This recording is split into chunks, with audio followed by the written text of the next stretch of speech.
Welcome once again, everybody, to the Jeff Fox Show right here on WSME Radio. We've been talking boxing all week. It feels so great and so refreshing to be able to talk boxing once again on the network. And in light of this recent Pacquiao fight, we decided to go to the Real Men Block guest line, and we're going to get one of the very best when it comes to the sport of boxing. You can follow him on Twitter. It's my man Al Bernnstein, Boxing Hall of Famer and the analyst for Showtime TV. He's an author, he's a stage performer, a speaker, one of the very best in the game, and the friend of the show. Al, welcome to the Jeff Fox Show. How you doing, my man? I'm good. Good to be with you guys again.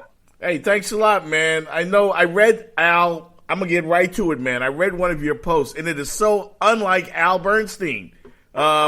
This was the one in which you responded to the comments of Stephen A. Smith in regards to the his comments on the Horn Pacquiao fight, which everybody's talking about this week. But the coverage, ESPN attempting to get back into it, and God forget, bless them for trying to get boxing back, because I think this is what we need for the sport to come back to the way it was. But your thoughts on what Stephen A. had to say and like to some of the guys on Horn's record? Well, look, I posted a tweet because I was distressed. As you said, it's uncharacteristic of me. I don't normally do that, but I didn't feel, he's a boxing fan, obviously, but he doesn't cover the sport on a regular basis. And he denigrated a couple of Horn's opponents, Randall Bailey and Ali Fanica, as two examples, and he said they give a new meaning to the word no names. Well, they're actually not no names. Randall Bailey was a world champion only 5 years ago, and Ali Fanica twice fought for a world title, and they were once excellent fighters.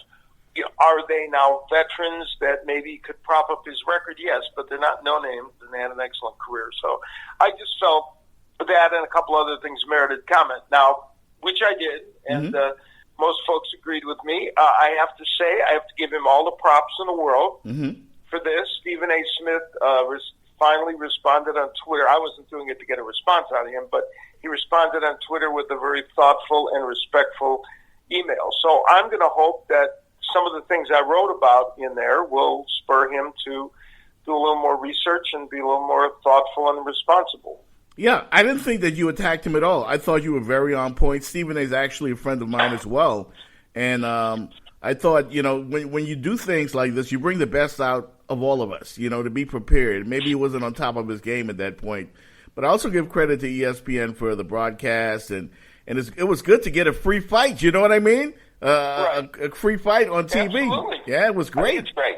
Boxing is getting more, it has been getting more exposure. There's more ESPN fights. We've had a great year on Showtime. HBO has a great fight coming up on September 9th with Gonzalez and his rematch. And we have good fights coming up. And there's more on ESPN, more elsewhere.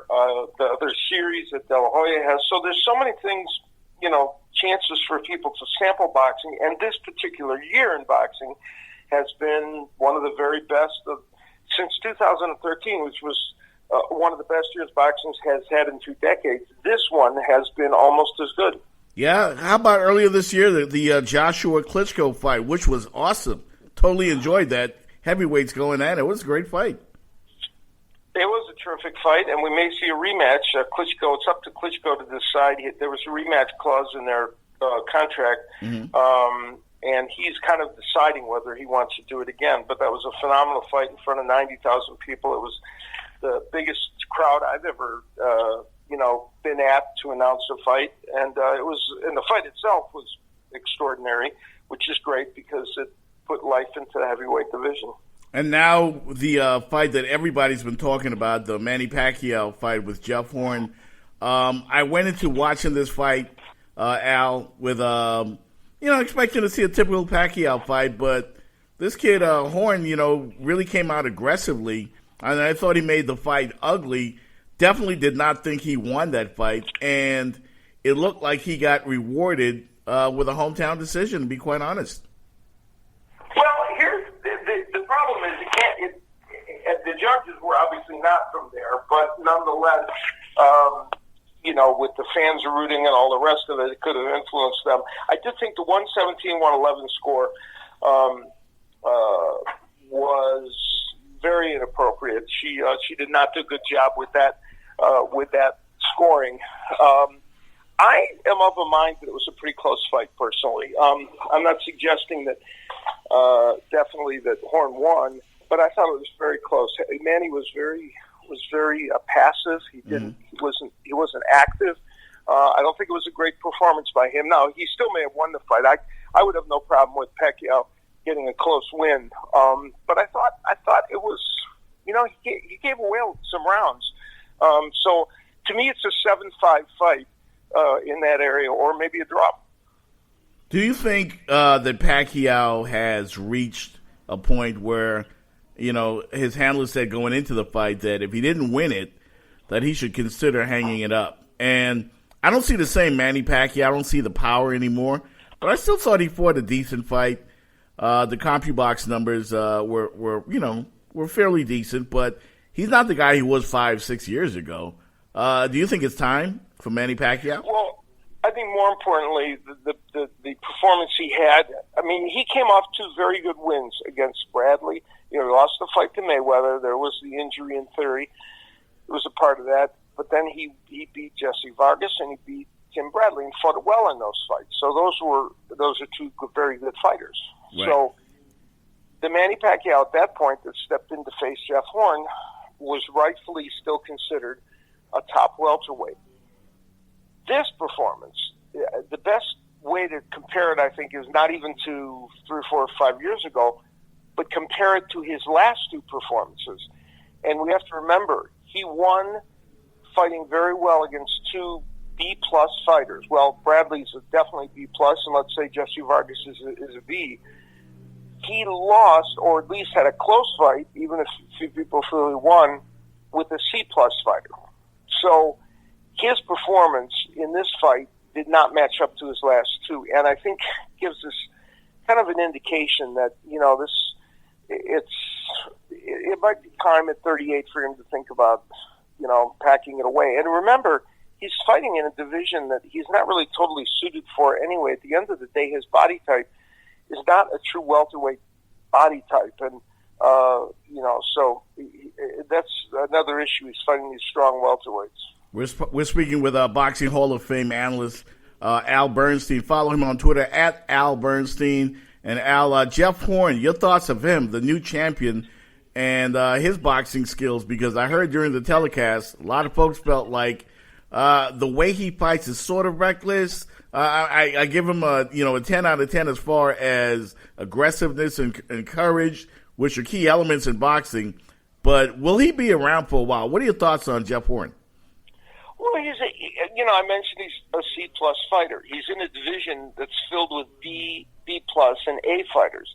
He would not be a match for Errol Spence or Keith Thurman or Sean Porter. He and Sean Porter would be entertaining for about 3 or 4 rounds because it would be rough and tumble. But Horn is not on their level. He's not on their level. He's not on Kell Brook's level, who just recently lost to Spence. I could name 7 welterweights who I think are much more highly skilled than Horn. Horn is a good, rugged welterweight fighter who has technique issues, but is very resilient, and he's a decent fighter. But he's not, for that division at this juncture. He's not in. In my opinion, he's not in a position to really compete with the other top fighters. Yeah, boxing has always given us over the years, Al, these types of stories, guys like Horn that come out of nowhere throughout the history of the sport, and it's good to see. I think in this day and time, boxing kind of having coming back in my opinion, almost as if, because we haven't seen felt this good. I haven't personally felt this good about boxing in a long time. And it's kind of refreshing to talk about controversial decisions, big fights coming up, and basically to have boxing back in the news again. Are you having similar thoughts when you think of the sport?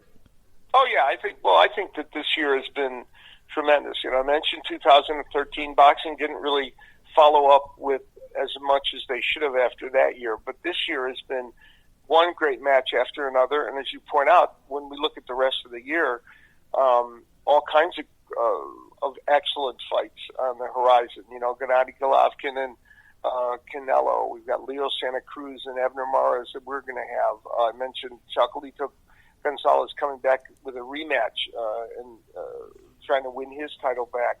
Klitschko, Joshua potentially as another fight. There are many of them, and of course Broner taking on Garcia July 29th, the fight we're going to have from the Barclays Center. There's a lot happening in the rest of the year in boxing, and we've already had a tremendous 2017. How difficult will this upcoming Broner fight be? I mean, I know that he's got a lot of fans down here in Miami, and he's kind of flamboyant, if you ask me. But what type of fight do you envision this one coming up, the one you guys are doing? Well, he's a 3-1 underdog to Mikey Garcia. Mikey Garcia coming up in weight from 135 to 140, and Broner having to kind of come down in weight because he hasn't made 140 for a while. And Garcia is a 3-1 favorite, a substantial favorite in this fight.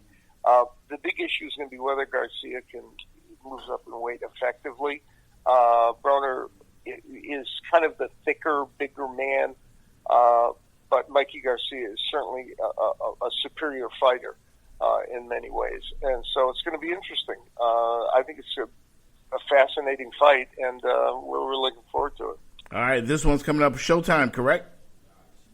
Yeah, that'll be on July 29th on Showtime, and I think it's going to be very exciting. All right, look forward to that. Finally, Al, your thoughts on the whole Floyd Mayweather-McGregor fight?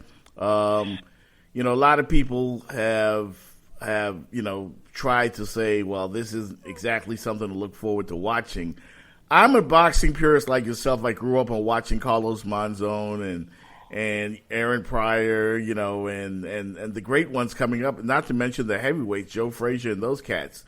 A Mayweather-McGregor fight, I don't know how to feel about this. Do you? How do you feel about it? Well, I'm gonna be announcing it, so I have to be. I have to figure out something with it. That'll be on Showtime pay-per-view on August 26th. Here's the thing about this fight. It is an intriguing thing because it is born completely out of people's desire to see it.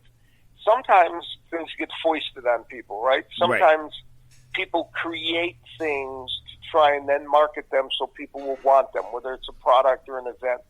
This one is just the opposite. This is literally a grassroots movement.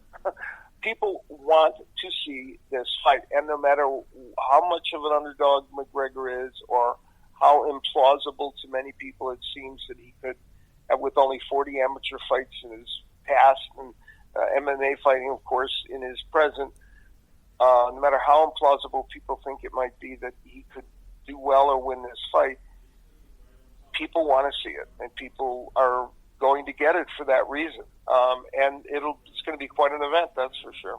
Wow. Yeah, I think it's going to be a great event, something to watch. But as far as boxing purists, maybe, they'll find something, a great story somewhere during this broadcast. I'm sure both guys, great salesmen. Floyd, of course, knows how to sell ice to an Eskimo, the way I always say it on the show.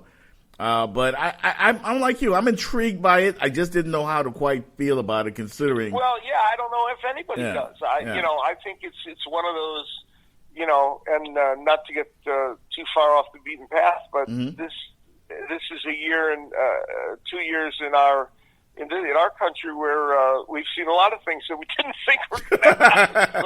True. So you never know. Apparently, sometimes we might be surprised. You never know. All right, he's the great Al Bernnstein, everybody. Again, you can follow him on Twitter at Al Bernnstein. He's a fan of many other sports as well. I know you watch your college basketball, your NBA, your NFL.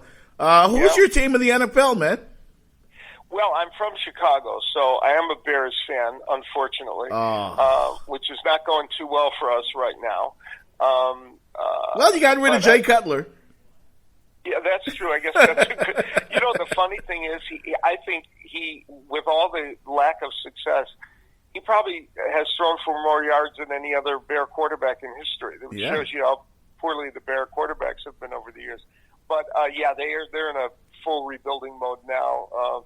But the team down your way is actually making a lot of progress. So that's a plus for you guys. But yeah, I'm a Bears fan, so it's pretty tricky for me. But as a Cubs fan, I was rewarded last year. Yeah, I saw that after many years. Needless to say, I actually wasn't sure that I was going to get to see a Cubs World Series in my lifetime. So that was a plus. Hey, anything is possible, man. Kevin Garnett said it. Anything is possible. That's true. That shows it. Hey, my Oakland Raiders are moving to the 702, man, so I'll be up there to check them out, even though I live here in Miami. But I'm excited about those Raiders, man.